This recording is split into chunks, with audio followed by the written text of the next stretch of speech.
Saudaraku, banyak orang yang tidak faham bahwasanya memberi makan dan minum itu dalam Islam adalah salah satu cara untuk mendapatkan amal jariyah. Jadi banyak orang memikirkan amal jariyah itu hanya membangun bangunan, hanya membagikan Al-Quran sehingga dihafal. Intinya fisikal, bentuk materi saja atau material ya. Lebih ke masjid, lebih ke bangunan, lebih ke jalan, lebih ke sumur gitu kan. Padahal sebenarnya ada hal-hal lain yang bisa menjadi penyebab amal jariyah, di antaranya makanan dan minuman. Jadi hadis Nabi SAW yang sahih riwayat Imam Ahmad, ini rahasianya di hadis ini. Kata Nabi SAW, "Ma wudi'a ta'amun illa wada'allahu fihi barakah." Tidak ada makanan atau minuman yang dihidangkan untuk orang lain kecuali Allah, atau dihidangkan buat diri sendiri juga masuk sebenarnya, kecuali Allah jadikan bagian dari makanan dan minuman itu berkah. Maksudnya berkah apa? Kata para ulama, dia akan berada di tubuh orang yang mengkonsumsinya selama dia masih hidup.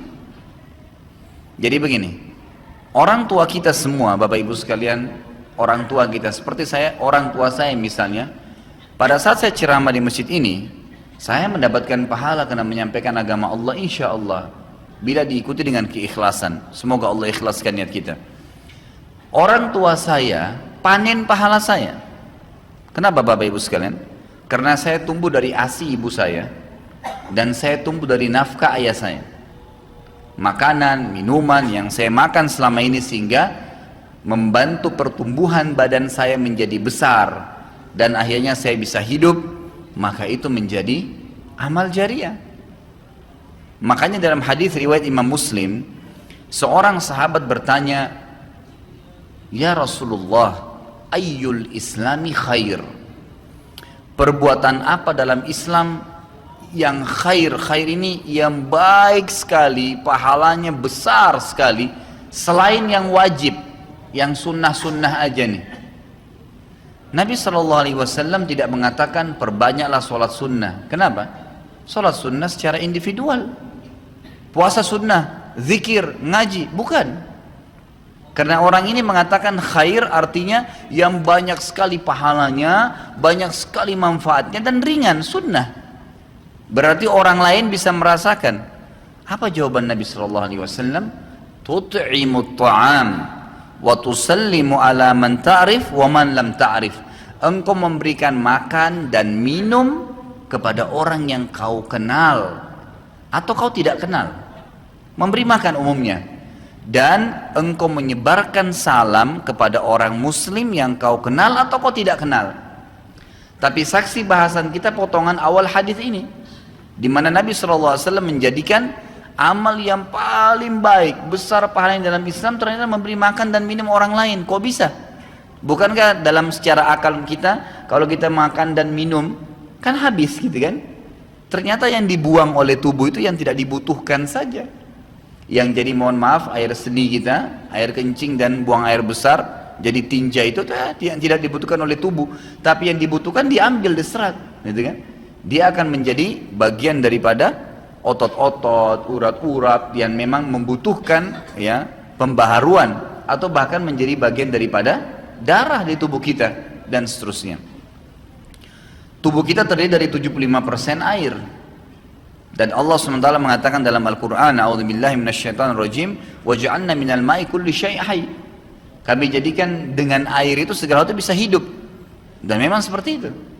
Manusia bisa hidup dalam sebulan tidak makan, tapi manusia nggak bisa hidup kalau sebulan nggak minum. Bukan sebulan, seminggu nggak minum.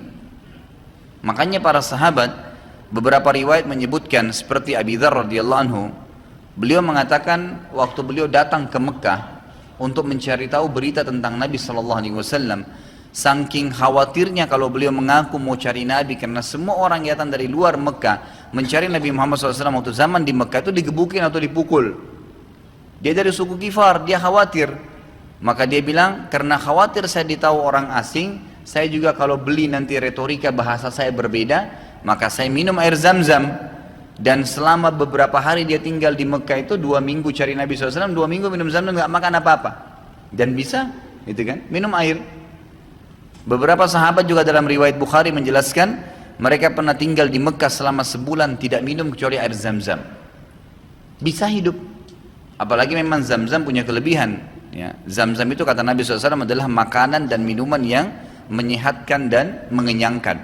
Tapi intinya air gitu kan, intinya air. Fungsi air banyak sekali kan gitu. Tadi kalau kita masuk makanan dan minuman dulu, memberikan makan dan minum dalam Islam ini sangat besar pahalanya sebagaimana saya jelaskan dan termasuk amal jariah. Di dalam Islam ada beberapa kegiatan yang kita disuruh untuk memberikan makan dan minum orang, seperti misalnya membuka puasakan orang lain dengan minum dan makan dan dijanjikan pahala yang besar. Man fattara sha'iman kana lahu mithlu ajri sha'imin min ghairi an yanqus min ajri sha'imin syai'a. Siapa yang membuka puasakan orang lain, maka dia akan dapat pahala orang itu tanpa dikurangi sedikit pun dari pahala orang yang buka puasa tadi. Dan Umar bin Khattab radhiyallahu anhu pernah memanen pahalanya 1 kota Madinah di zaman khilafah beliau dengan air. Jadi zaman khilafah beliau di akhir hidupnya, atau maaf di akhir khilafahnya beliau sempat di akhir Ramadan juga, bukan di akhir khilafah, mohon maaf, di akhir Ramadan, dia salah 1 tahun khilafahnya beliau sempat ingin membuka puasakan orang, sudah mau habis Ramadan, ingin dapat pahala. Waktu itu beliau jadi khalifah, jadi raja, diiklankanlah di Madinah. Ya dia bilang pada pembantunya, gulamnya, tolong iklankan kalau saya akan buka puasakan orang. Ingin cari pahala, orang semua diiklanin. Amir Mu'minin bin Khattab mengundang buka puasa. Orang-orang pada berbondong-bondong datang. Yang undang siapa? Raja. Yang orang bayangkan ini akan ada kambing bakar, yang akan ada ini, akan ada itu, macam-macam. Raja yang undang, gitu kan. Ternyata Bapak Ibu sekalian, waktu sudah ngumpul semua jemaahnya, masyarakat depan rumah Umar menyuruh membagikan gelas-gelas yang zaman itu memang terbuat dari tanah liat.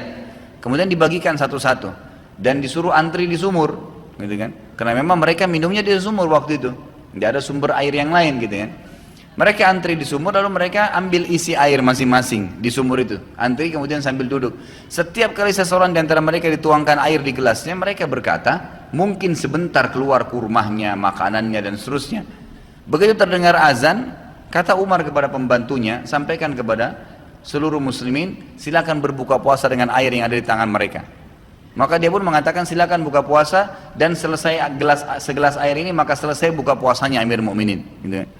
Orang akhirnya bubar, tapi pada saat itu orang faham Umar bin Khattab ingin mencari pahala orang, gitu kan, ingin mencari pahala saja. Dan ini sudah saya tekankan, kalau menjelang Ramadan, Anda juga bisa ikuti pengajian saya di YouTube, ada judulnya Dahsyatnya Ramadan. Salah satunya itu kalau tiba Ramadan, ikhwah, maka maksimalkan waktu membuka puasakan orang. Apa susahnya membeli sedus air, ya, air mineral, berapa harganya? 20.000, 30.000, 20.000 rupiah kalau nggak salah ya. Air mineral gelas, isinya berapa? 40 sekian. Baik, kalau kita bagiin di masjid, satu orang minum 1 gelas, kita dapat 48 pahala orang buka puasa. Nah, itu luar biasa, hanya dengan 20.000 rupiah. Tapi anehnya banyak orang tidak mau amalkan, padahal itu termasuk selain amal jariah, dapat juga pahala buka puasakan orang lain.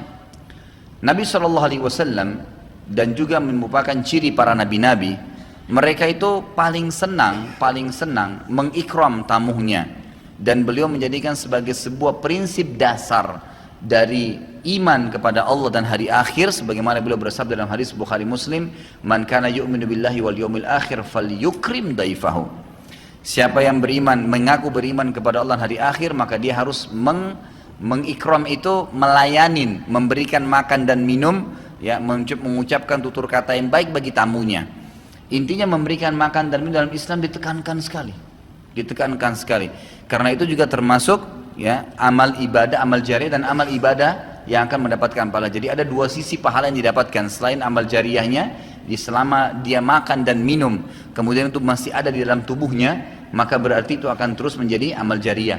Kata para ulama, dia akan terus menjadi amal jariah pada saat seseorang tumbuh besar. Kayak kasus seseorang manusia tadi, orang tuanya, ayahnya carikan nafkah yang halal, ibunya kasih ASI, dan dia tumbuh besar dari situ. Tumbuh besar ini ternyata menjadi otot-ototnya, menjadi komponen dari tubuhnya. Kemudian dia menjadi besar, lalu dia menikah. Dari komposisi tubuhnya tadi, ternyata ada yang mengalir di sperma dia kepada anaknya. Kemudian anaknya tumbuh besar juga dari situ, dan seterusnya. Jadi amal jariah selama masih ada manusia itu. Jadi seperti itu luar biasanya gitu. Di antaranya tadi saya bilang, kita bisa mendapatkan pahala dengan buka puasakan orang. Yang kedua, mengikram orang. Mengikram ini memberikan, menyuguhkan sesuatu buat tamu. Ya. Termasuk ya, yang dianjurkan adalah sering-sering ya, mentraktir orang lain. Ada kultum saya itu. Subhanallah, saya isi salah satu pengajian di salah satu kantor di Sudirman ini. Sampai saya dibisikin, Ustadz, setelah saya nonton di YouTube ceramahnya Ustadz tentang traktir, ini teman-teman semua pada berebut nih, saling traktir-traktiran gitu. Jadi nggak lagi nunggu temannya yang bayar, tapi dia yang bayar duluan. Ternyata itu amal jariah ya Ustadz ya. Oh iya, amal jariah. Kan gitu. Memberikan makan orang, bayangkan kalau dia makan dan minum dia kenyang. Kemudian ada yang jelas pasti ya, makanan minuman yang dimakan dan diminum itu pasti ada bagian yang akan menjadi komposisi tubuhnya. Nggak mungkin semua terbuang. Maka itu berarti akan jadi amal jariah. Apalagi kalau dasarnya yang kita berikan makan orang-orang yang bertakwa, orang soleh, luar biasa. Makin kuat dia beribadah. Ciri Nabi Ibrahim alaihissalam, Nabi Ibrahim itu malah luar biasa ikramnya. Ya. Dia suka dengan tamu, sampai-sampai kalau dihidangkan makan, cirinya beliau nggak pernah makan sendiri. Pasti habis dihidangkan makan, dibuka pintu rumahnya, siapapun lewat dipanggil makan sama dia. Syekh bin Baz hafizahullah rahimahullah, beliau sudah meninggal. Salah satu muridnya menceritakan, beliau itu punya rumah ya, rumahnya dia di belakang atau di samping rumahnya itu ada sebuah tempat yang kosong pakai AC, ya dilapangkan seperti masjid inilah. Setiap hari beliau menyiapkan makan siang dan makan malam untuk 600 orang setiap hari. Siang itu untuk 600 orang, malam untuk 600 orang. Jadi 1200 orang yang makan setiap hari. Atau 1200 porsi lah ya. Kalau orang yang sama makan siang dan makan malam. Sampai-sampai beliau bukan mengundang ya, enggak diundang orang. Jadi awal-awalnya saja diiklanin. Jadi kalau sudah tiba waktu makan siang, yang lagi nyapu jalanan mampir, yang lagi lewat mampir, yang muridnya mampir, yang kerabatnya mampir, pokoknya mampir 600 orang. Siang malam, tiap hari sampai belum meninggal. Itu bagaimana mereka mengikramnya.